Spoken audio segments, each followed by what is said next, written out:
Syederalun grup band Raja asal Indonesia mendapatkan ancaman pembunuhan usai menyelesaikan konsernya di Larkin Arena Indoor Stadium Johor Bahru. Ancaman itu muncul sekitar pukul 23.15 pada Sabtu 11 Maret 2023. Grup band Raja menyesalkan adanya ancaman pembunuhan itu. Kabarnya, ancaman pembunuhan muncul akibat kesalahpahaman antara pihak penyelenggara dan band. Dikutip dari Astro Awani, band ini didekati oleh dua pria yang mewakili penyelenggara sebelum kata-kata kasar dan ancaman pembunuhan dilontarkan.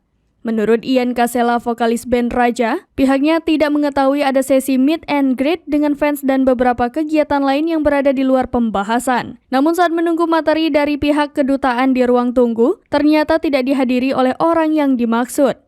Malah orang tersebut sebelumnya dikatakan terus bertindak agresif dan memprovokasi dengan menendang meja. Astro mengungkapkan mereka dihina dengan kata-kata kasar sampai oknum tersebut mengancam akan membunuh mereka jika masih berada di sekitar Malaysia.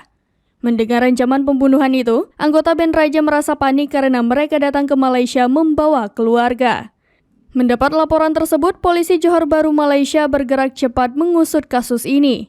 Polisi akhirnya menangkap dua orang untuk membantu penyelidikan ancaman pembunuhan terhadap grup band Raja pada Minggu 12 Maret 2023. Kepala Polisi Johor, Datuk Kamarul Zaman Mamat mengatakan, pria warga lokal berusia 37 tahun dan pria asing berusia 48 tahun itu ditangkap sekitar pukul 15:30.